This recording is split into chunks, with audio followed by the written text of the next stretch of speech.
Hi everybody, my name's Alan. On behalf of the crew, I'd like to welcome you to another edition of Bridging Heaven and Earth. You know, it's just a really, let's just say there's really an opportunity for us as human beings. I mean, it was interesting because when we set up here, I mean, we're at a place, I guess a lot of you know how television is, and when television's done, there's a lot of equipment, and we have tonight like 4 cameras set up and all kinds of audio and lighting, and there are people everywhere, doing those functions and behind the cameras and doing floor direction and directing the show and all that. And so when we do that and we try to set up all this equipment in the studio that isn't set up all the time, what we do is try to do 2 shows in one day. So this is the second show we've done today. And on the first show, I wore this, really white, Indian, beautiful, embroidered kind of garment. And now I'm in this black cowboy shirt. And people could look at it and say, who is that person? I mean, is he the white, holy man in that sense? Is he the cowboy? And, a lot of times we look at each other like that. We look at those external formats, those colors, those religions, those sexual preferences, those heights, those weights, those ages, all those things. And it really, on some level, is no different than the white shirt and the black shirt I've worn on the 2 shows today. And so how do we miss that depth, miss a depth of all of us as human beings, and see the surface, see the color of the skin, see the way we approach God, and have holy wars, and have ethnic cleansings, and have the horrors we have in the name of the black shirt versus the white shirt. How do we not recognize the depth of what we are, the love of what we are, the truth of what we are, that there is one God and one love, that there is, as it said on the opening, as people have watched the show before, what this show is dedicated to the oneness, to that experience, to that realization of that one vibration that is everything, and that people throughout history have called it God. So how do we dive in? How do we get in? How do we recognize? And all the basis of all the religions, when you get to the base of the religion, when you get to the person, whoever that person was, who experienced that oneness and said, please, please, you can have that experience. Please come with me. Please let me let you know that that experience is real. Let me let you know the tools I use. Let me know the ways I use. And we confuse those ways with the experience at the root. And now is the time for us not to identify with the shirts of our lives, the shirts of our other, the other extraordinary beings on this planet. Now is the time for us to experience the heart, to open the heart, to heal the heart. And at that heart level, at that healing heart level, we are all the same love. And over again, Bridging show is about that, about to experience that, to realize that, to come in touch with that, and to come in touch with that enough that that is our experience, that our experience is more, I am the oneness, rather than I'm a black shirt, a white shirt, a black, a white, a Jew, a Christian, the whole litany of separations. And tonight's guest, again and again, Bridging's guests, in one way or another, through one medium or another, is dedicated to that experience, that realization, the sharing of that experience. I mean, our guest tonight, Freebo, is just a long-standing, award-winning, world-renowned musician. I mean, he's played with some of the greatest bands in our time. I mean, he's played with Crosby, Stills and Nash, and Neil Young, and Bonnie Raitt, and John Mayall, and he's been tremendous, on tremendous numbers of TV appearances.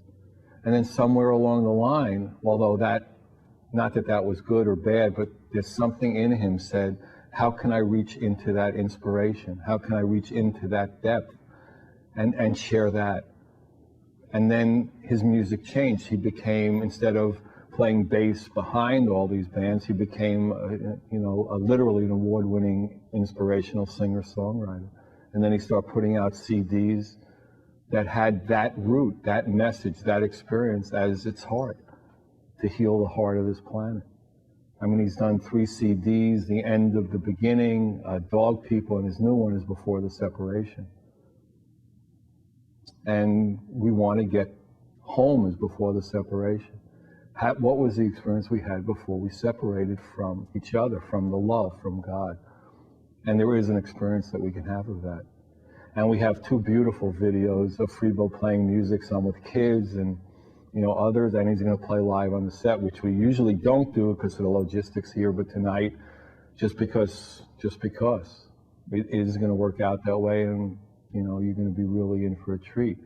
And as we have been doing recently, we also have 2 extraordinary pieces of art as part of the International Art Project, where people from all over the world are sending in art pieces based on the theme Bridging Heaven and Earth.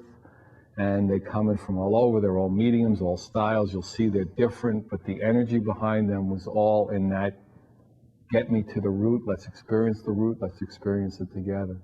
Let's not identify with the shirts anymore. So we have a picture by Laurel Rosenberg. We have this incredible piece by Heidi Hall. 2 extraordinary different types of pieces. So join me in a short meditation, and we'll have the first beautiful Freebo video, and then Freebo will be with us. So please join me.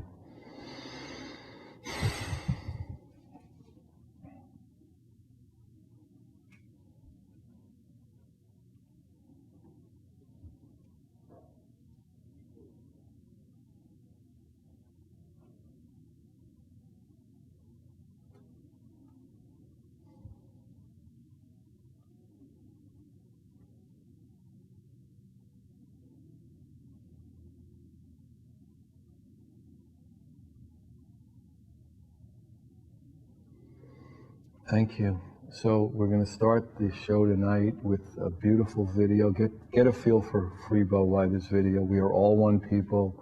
Music by Freebo, written by Freebo. It's beautiful. Enjoy. This is called We Are All One People.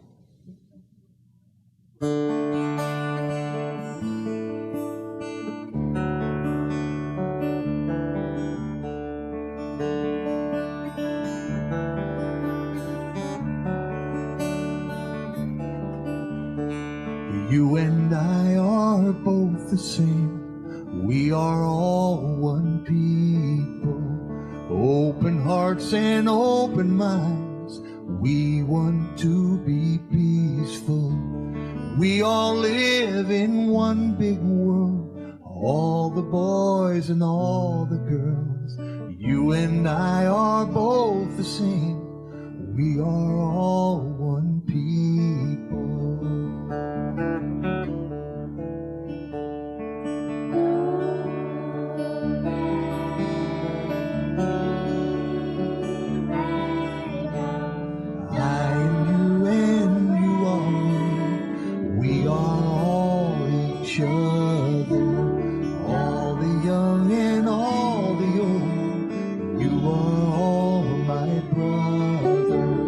We all live in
Wow, that was beautiful. That was just gorgeous. Thank you, guys. Hi, everybody. Welcome back. So that was a beautiful video. So the painting you're seeing between Freebo and I now is by a good new friend of bridging, Laurel Rosenberg, A Look Into Love. You know, just it speaks for itself. Actually, I was watching, we do every season, we do an international art project show, and I talk about all the art, and there's an idiot talking about the art that you're looking at, but so just take a look at it, and it's really a magnificent piece, A Look Into Love. So welcome, Freebo. It's great having you here. Nice to be here, Alan. Good to be here with you. Yeah, it really is. So, I mean, the guitar and music has been in your life and part of your expression and manifestation. I mean, with the first guest was like from 2 hours old. But I mean, when did you start knowing that that was a way that was going to be important for you? Well, I didn't even pick up the guitar until it was between junior and senior year of high school. To get the girls? No. Well, actually, yeah, I thought maybe I would. I didn't. That one at least. But I did learn how to play the guitar. My early musical experience was on piano. My mother, I had an older brother, and he took piano lessons. He started when I guess he was 6, so I started hearing it when I was 3, and the piano was always there. And kind of, you know, you listen to that stuff. My father played classical music. He didn't play it, but it was always playing around the house. So I think it helps develop your ear to, you know, for a good sense of pitch. With the keyboard, you hit a note, and it's the right note. You don't have to learn how to do something. It's just there. And then I started taking lessons when I was probably 5 or 6. So I got the basics. And my father showed me a couple chords on the ukulele when I was, you know, 8 or 9. And that made it when I met the counselor who showed me the guitar, I could relate. So once you learn the musical language and the relationship between the notes, it starts to make sense. And I guess you could say I was blessed with a good ear, but my ear was also developed. I think if somebody's around music, I think with Mozart, for instance, his being in the womb, being around his father, his classical musician, has something to do with his developing a good ear.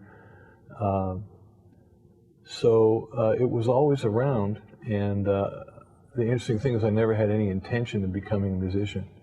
I mean, my dream was to be a football player, really, and I played football and I enjoyed it. If I had to do it again, I wouldn't. But music was always there, it was always lurking. And one thing led to another, and I wound up with a roommate who played guitar in one of the colleges that I went to, and we started playing and jamming, and he said, hey, we've got a rock and roll band, and let's start one basically. I said, sure. I always played the bass notes, I always liked the bass. That was my favorite part of the music. Played tuba in the high school band, sang bass in the choir, in the a cappella choir. So that was the part of the harmony that I really related to. So I would just go to that on guitar when I play with somebody, and of course it was a natural. For me, it was natural, hey, you be the bass player. Okay. So I'd learn how to play the bass. It's just the 4 bottom strings of the guitar, but not the deeper. So it all just kind of happened. Before you knew it, I was in a rock and roll band, and we started making some noise. We did original material. We were in Philadelphia, and we got a record What deal. years? Because I was in Philly like from 63 to 67. Well, this was 66 to 71. Wow. Yeah, at University of Pennsylvania. That's where I went to school. I was at the Wharton School those years. A business guy. Yeah. Wow. Well, I'm trained as a lawyer back in, you know, before I put these clothes on. Yeah, it's nice that we match. I like that about a black shirt. Right. Completely unintentional. Right. So you were playing around. Actually, we did overlap for a year or two. That's Well, we wound up playing at the Electric Factory, which was the psychedelic dungeon, and we wound up opening for groups like Janis Joplin, Big Brother and the Holding Company, Procol Harum, the Grateful Dead. And at one of the gigs, a young Bonnie Raitt was there as the guest, as the girlfriend of a fellow who wanted to manage us. She loved the band. We became friends, and went to her first gig a couple months later, literally her first gig, and saw her a year after that with her brother playing bass. And a year after that, she called me and said my band was breaking up, and she my asked, brother can't play the bass. My really brother can't good. play bass as good as you. So anyway, she asked me if I would. And they haven't spoken since, so you know. Quit making up stories, Al. Really? So anyway, I just kind of slid from the one band breaking up, S Electric Band breaking up, to playing with Bonnie, and so it was all just quite accidental, and it literally under the influence of psychedelics one night in the mid to late '60s, as I was undergoing a whole transformation and just seeing the world differently and looking at politics differently, and just really checking out my whole belief system and realizing that it shouldn't be a system at all, that it's in the moment. I made a decision that I like doing this, I'm good at this, it's natural for me. What do you want out of life? And it took me a long time to come to the conclusion I want to be happy. Oh Happy. my God! And I thought, it's freaky now. well, but I thought, it's no, and I simple. went, that's too simple. Right. Then the more I thought about it, I went, but no, that's the answer. I want to be happy. So I thought, okay, what makes you happy? Doing what you enjoy doing. I enjoy doing this. I'm good at it. I've always been good at it. What do you need in life? Food, clothing, and shelter. Okay, T-shirt, jeans. I'm ready. Decent food, an apartment. I can do this the rest of my life. Have a chance of being happy, and even have a chance of, hitting the jackpot. You always have that chance of hit records. And at that point, hitting the jackpot was like hit records and. Well, that would have been as a bass player in a band where the band makes Right. it, gets a record deal, and you go, that's what making it would have been for me. And so, that did happen, right? Well, in a sense, playing with Bonnie took me to another level, got me on a national stage, and got me to meet a lot of the wonderful people that I wound up playing with on record. And it did take me to another level, and so it was very, so in short, it happened quite by accident. Like John Lennon says, life's what happens when you're busy making other plans. Right, exactly. And when did you decide that, being this bass player and being this, rock and roll player, that you wanted to be a singer-songwriter, you wanted to write songs that were meaningful to you, that were meaningful to children? When did that begin to happen? Well, that happened quite by accident, too. Amen. Because I really had I never thought of myself as a singer. I never thought I had a very good voice. I enjoyed singing harmonies, but that was with a bunch of other people or in a choir or behind somebody else. But I had a voice in my head that told me that my voice was not the kind of voice that should Even be out after by listening itself. to Bob Dylan, unusual voices. Well, yeah, but I had, Bob Dylan did, because Bob Dylan had developed his art, his solo, his concept, his writing. But his voice, you would say, is not the classic great voice. Right? No, but it works with his songs. Works with his. I wasn't writing. You weren't ready to have your voice work with your songs at that I wasn't writing songs. Right, so it couldn't work with I anything. hadn't written any songs, and for somebody else's songs, I just assumed play bass. Right. So I had no desire to do it. Right. The desire came, I think, out of frustration. And the frustration was playing in enough bands and enough situations where I always had these ideas. I had arrangement ideas and harmony ideas and lyrical ideas, conceptual ideas, ideas that the other players should play.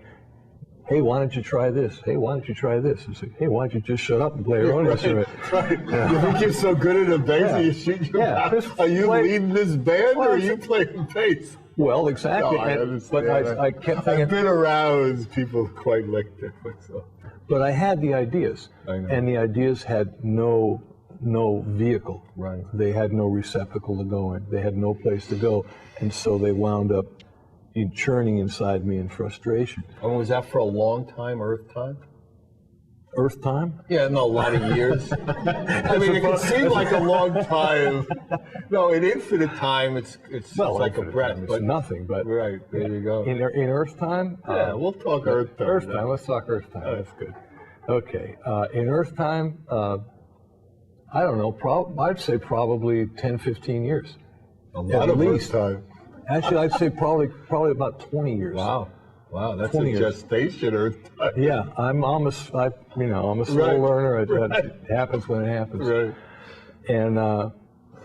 And I decided one day that, you know, it's the singer and the songwriter in the band who has the control, who actually can say, hey, why don't you play this? They actually listen. They actually listen. So I thought, you know, and you hear enough of your friends writing these songs, you go, I could do that.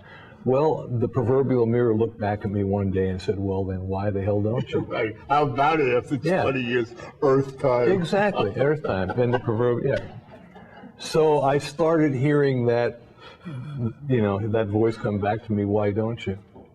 And when was this? This was like This is around it's about 1985. Oh, actually. 85, yeah. Wow. And it was when the organizers came out. Remember those organizers? Right. And I said, I'm going to get one of those things because I'm tired of getting these great ideas and going, I really should write that down. And then you don't write it down, and it's gone. Got an organizer, and I said, next time I get a good idea, I'm going to write it down. And next time I did, I wrote it down. I went, ba-doo-ba-doo-ba-doo-doo, ba-doo-ba-doo-ba-doo. That's cool. I went, ba-doo-ba-doo-ba-doo-ba-doo-ba-doo. Wow. It started the lyric thing. We started the rhythm. My mind took the rhythm, and I said, I could put music to that. And the songwriter in me was born. Wow.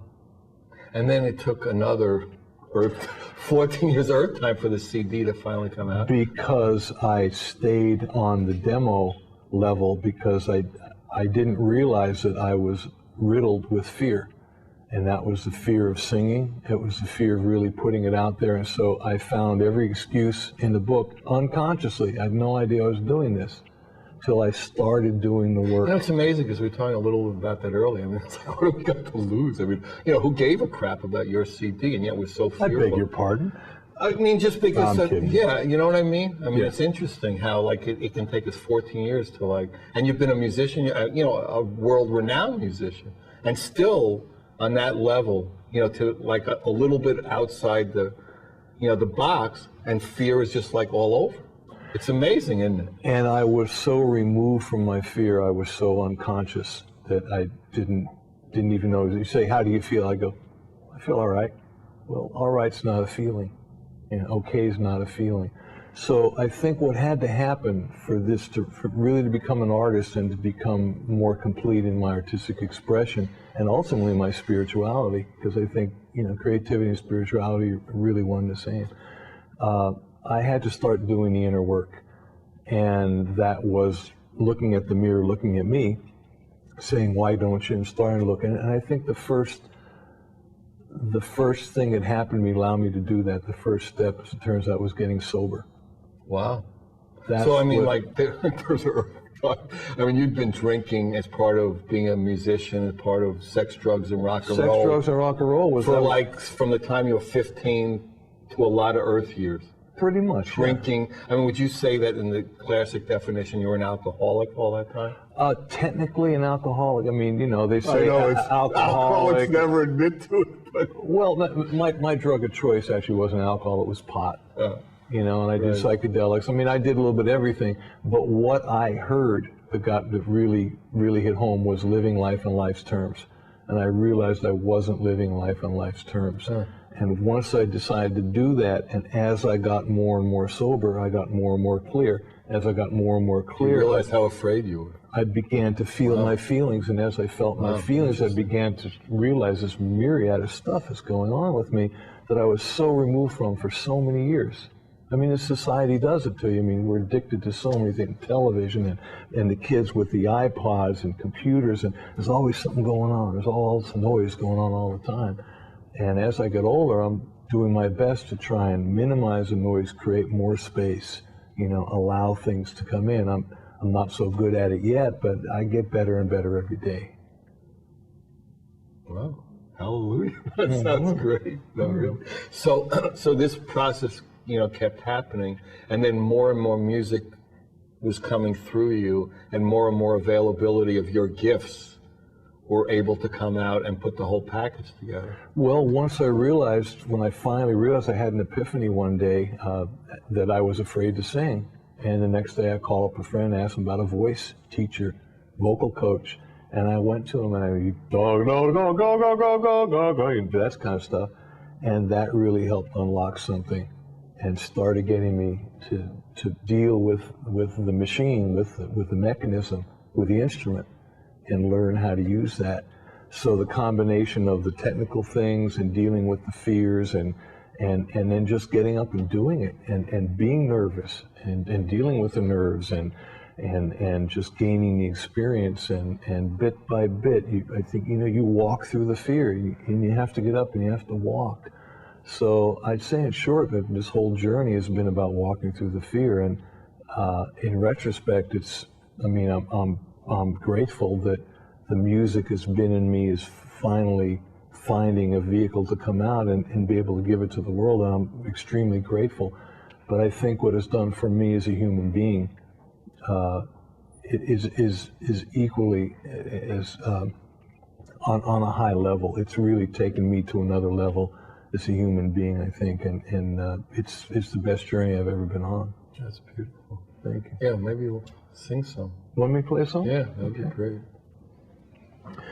Well, this is from the latest CD, and your show is about oneness and bridging heaven and earth, and this song actually is kind of, without giving the song away, about the perspective of looking at the earth from someplace else. And it's interesting how we see something from far away, and the more inside we see different stuff. And managed to get a line in this song that my father always used to say to me as a kid.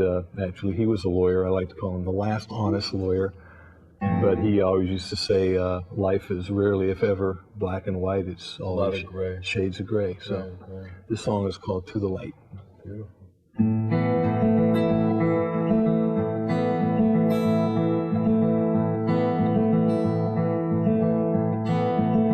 I've heard it said, the earth looks peaceful when it's seen from outer space. Such a pretty place for you and me. How do we hear the wisdom of the crickets in the night, singing out of sight from way down here, where there's only right or wrong? Why can't we just try to get along? I've heard it said, there's 100 million galaxies of light, lighting up the night for you and me. We could be just as peaceful as the earth from outer space, living in a place of harmony. Harmony, oh, such a lovely sound. Why do we put one another down? Just consider that there is no wrong or right, and consider that there is no black or white. There are always shades of gray to help us find our way to the light. To the light. I've heard it said, every culture has a history in stone, dances of their own they like to do. Wouldn't you like to be accepted just the way you are? Is that really hard to see? Couldn't we find a way to understand and blow away that line in the sand? Just consider that there is no wrong or right, and consider that there is no black or white. There are always shades of gray to help us find our way to the light, to the light. Dee dee dee, dee dee dee, dee dee dee, dee dee dee.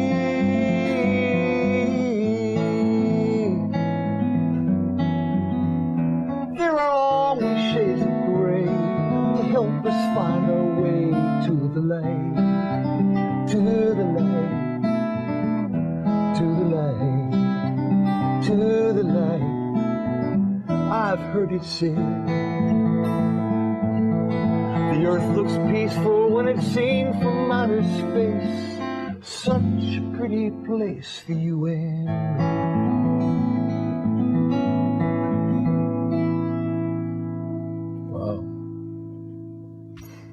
beautiful. That's beautiful. Actually, so now that we have Freebo singing, we put his guitar there. Maybe we'll play the second video of Freebo playing before the separation. So we'll play that, and then we'll come back and have some more live music and more talk. So Freebo before the separation.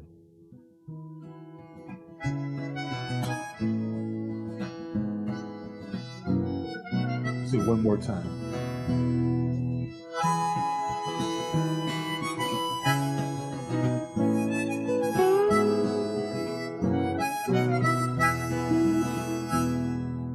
Was it an illusion back when I was young, when everyone was living on a promise? In unity and dignity, together we were one, believing in the freedom of a dream. Once upon a great frontier, not so long ago, the hope of man and earth were so connected. This beautiful creation, here to help us grow, is watching as it slowly slips away. On this carousel of madness, on a horse to kingdom come, I see our dream just melting in the sun. Won't you take me back to Eden, to a time when we were one, before the separation had begun?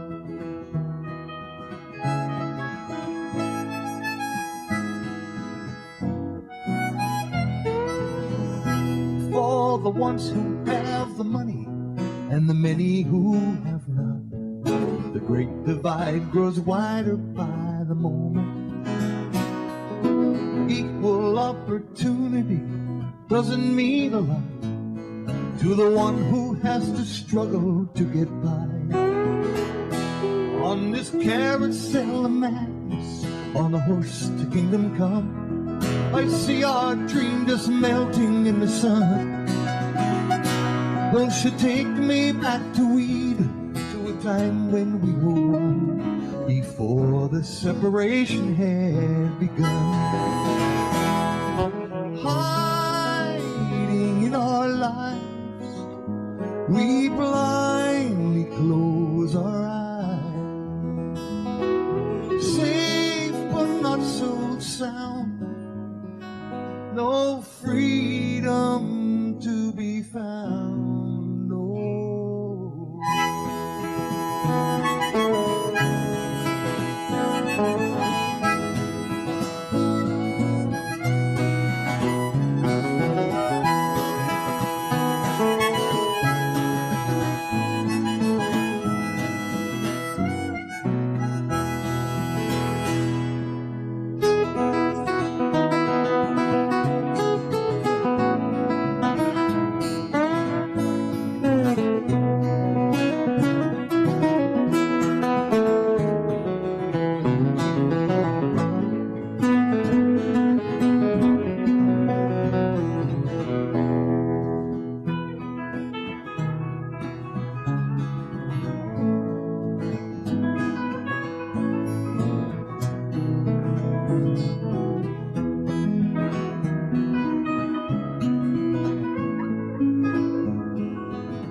Heart and soul, show undying faith, fighting for a cause that I believe in. Tactical delusions lead me not astray, for the voices of the healing will survive. On this carousel of madness, on a horse to kingdom come, I see our dream just melting in the sun. Won't you take me back to Eden, to a time when we were one, before the separation had begun? Won't you take me back to Eden, to a time when we were one, before the separation had begun?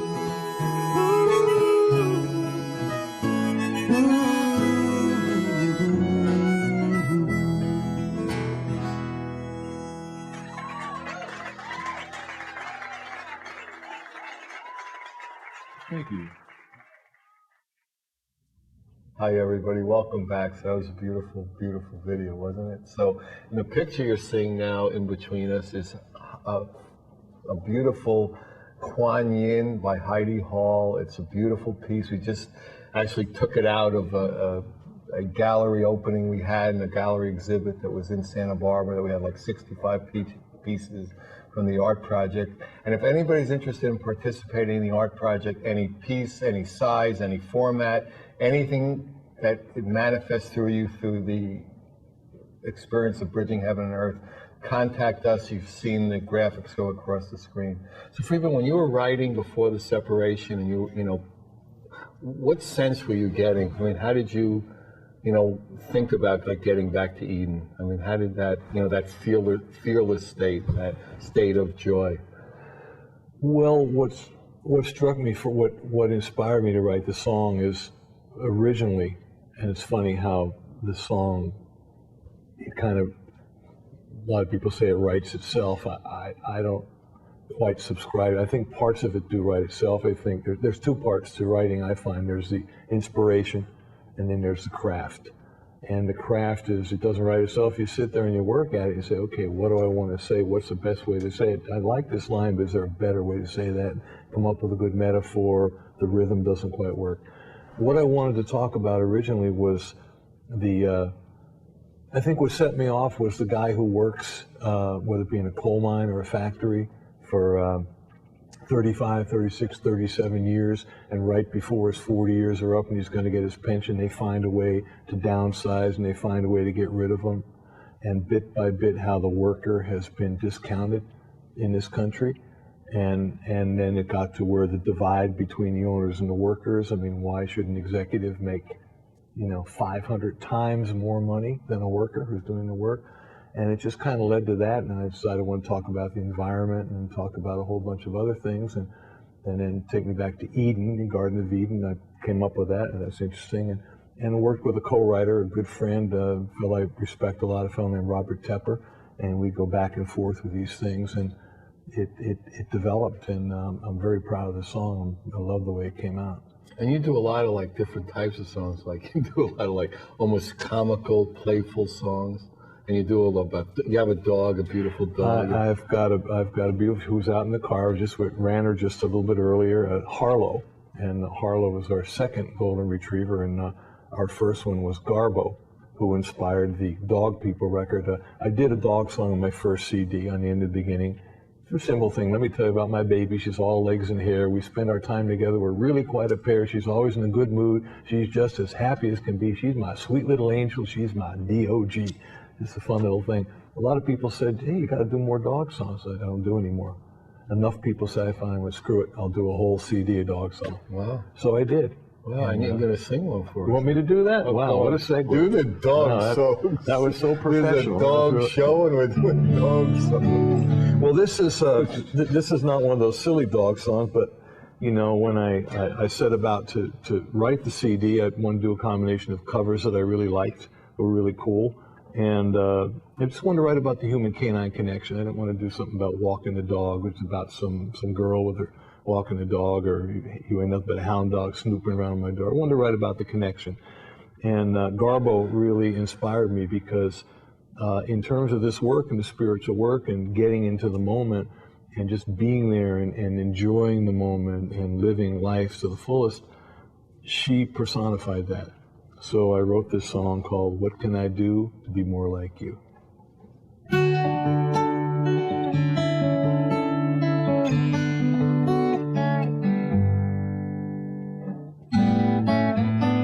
Soft and tender, tough as steel, here and now you know what's real. No one tells you how to feel. You lie there so peacefully, loving unconditionally. I wish I was less like me. What can I do to be more like you? When I get in my way, what would you say to get me through? days I know I need to be more like you.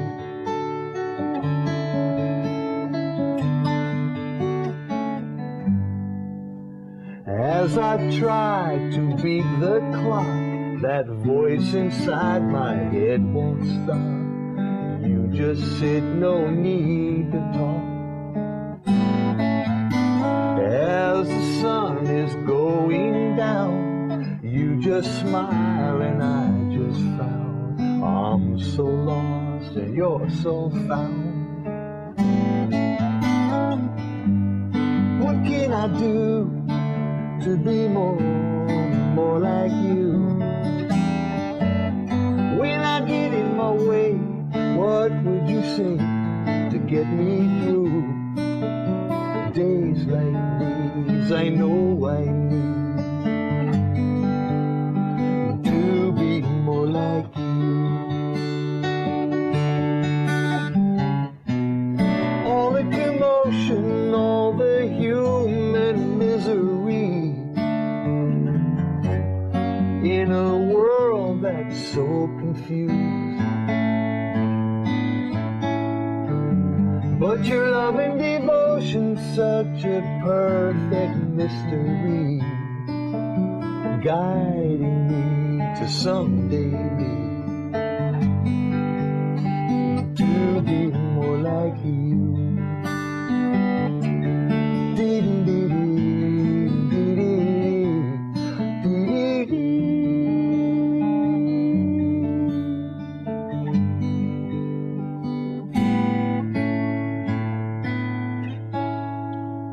Life is short, here and gone.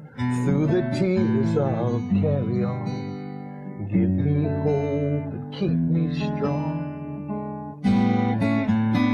To face my trouble, know what's true. To treat each day like it's brand new. I know that's what you would do. That's what I'll do to be more like you. When I get in my way, that's what I'll say to get me through.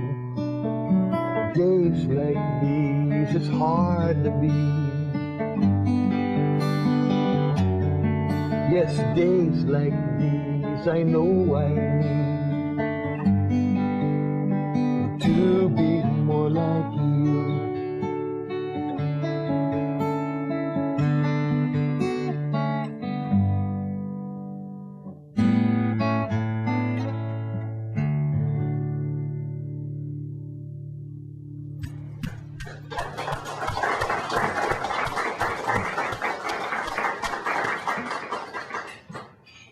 Dog song.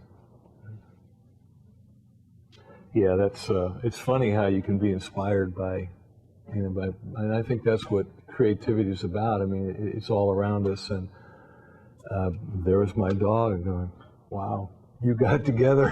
I wish I could have it like you." And so Yes, that was kind of it. like in a way the fool on the hill.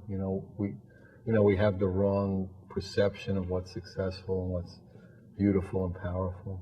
Exactly. And it's not in the sense of the happiness that you were talking about. It's the fame and the fortune and the stuff that doesn't necessarily. It's not that it's bad or good. It's just if it doesn't bring you happiness, what is it? Well, it's Eckhart Tolle talks about the form. It fits into form, and we're so conditioned to fit into form. And like he says, and I'm a big fan of his. I mean, I think he's talk about it.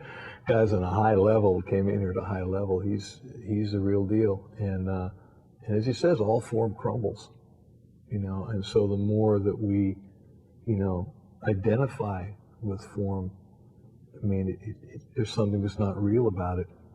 And what is real is the moment, what's happening in it. And again, the Garbo had that so together. So I think there's lessons in everything. And So you wanted to do one more song in this set? Yeah, That'd be actually, great. if I Why don't may. you do that?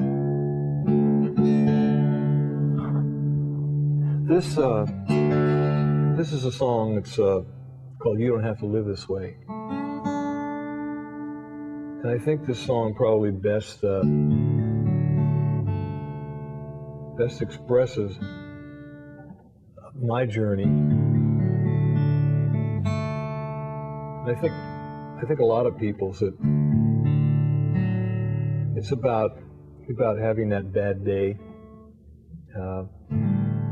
and just seeing the problem in everybody else and in everything else, and pointing and through some miracle eventually seeing the three fingers pointing back at you. You mean like taking responsibility? Responsibility would be the operative word. Yeah, not that. Stop already. Okay.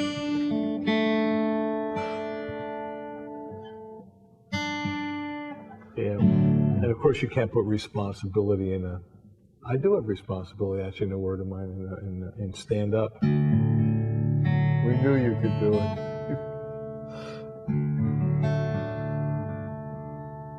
Okay.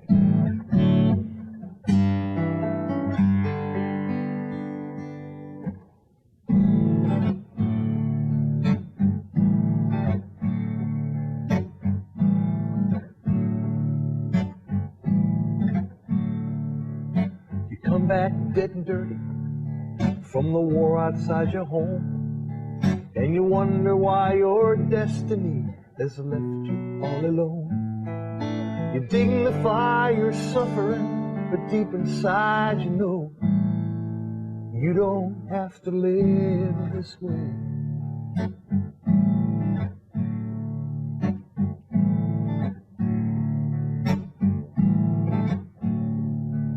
You come off tough and callous, like you don't give a damn, like you got some kind of blueprint for your castles in the sand. But everything you try to build keeps slipping through your hand. You don't have to live this way. You don't have to live this way. You don't have to hang on to all you've been through. You don't have to lay down and die like you do. If you want to move on, you can't hide. You might have to go way down and find it inside. You don't have to live this way. You don't have to live this way. No.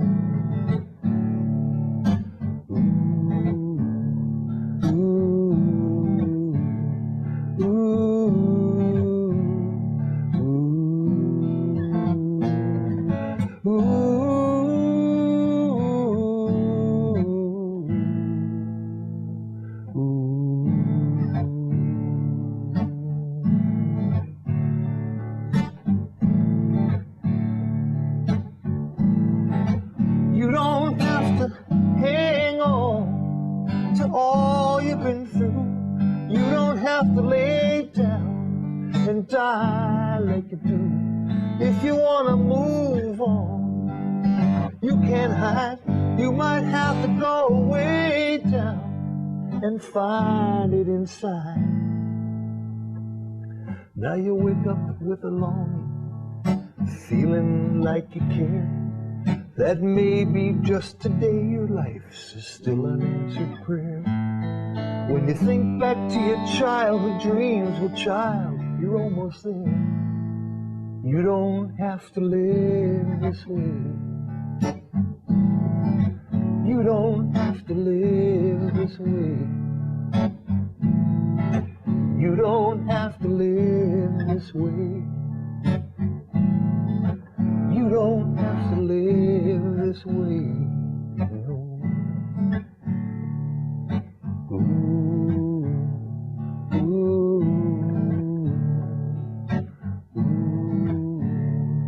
ooh,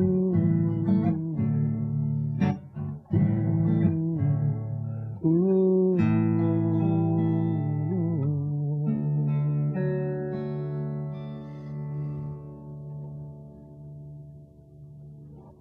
Beautiful.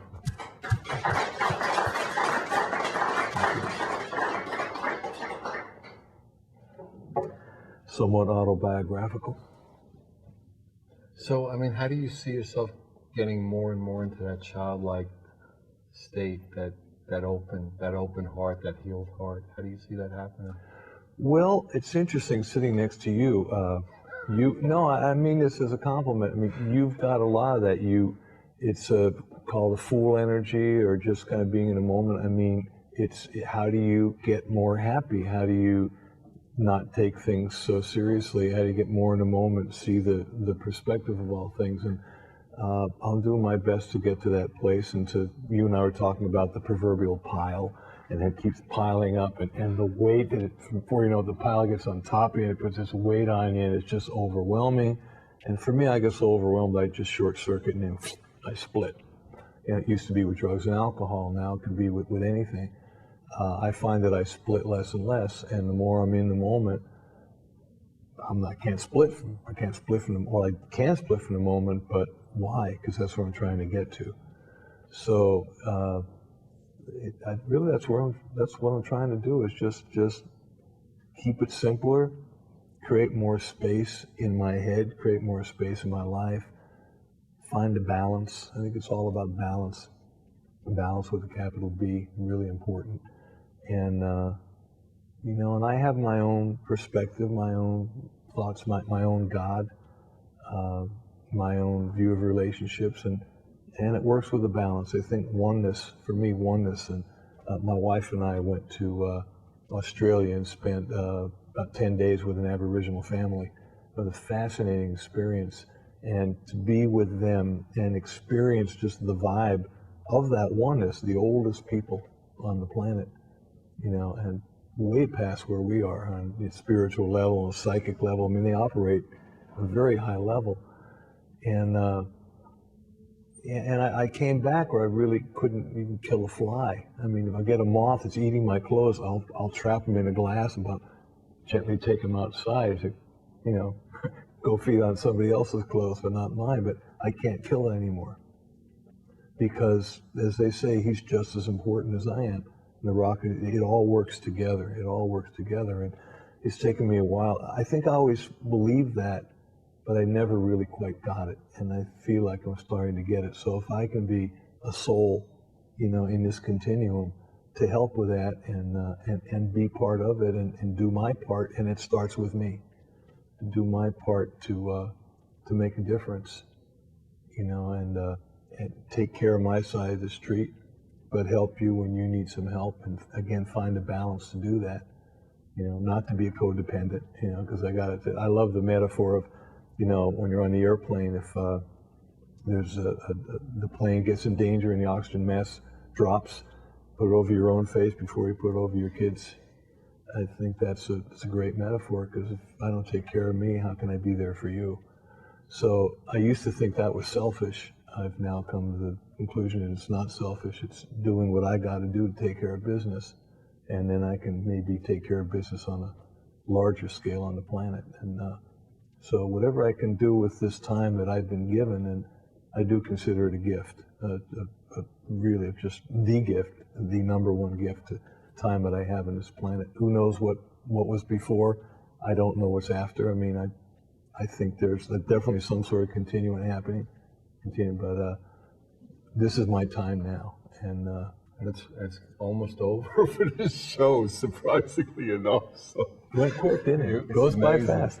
So really, if you want any information on Freebo, his music, where he's playing, bridging the art project, please call me, Alan, 805-687-2053, 805-687-2053.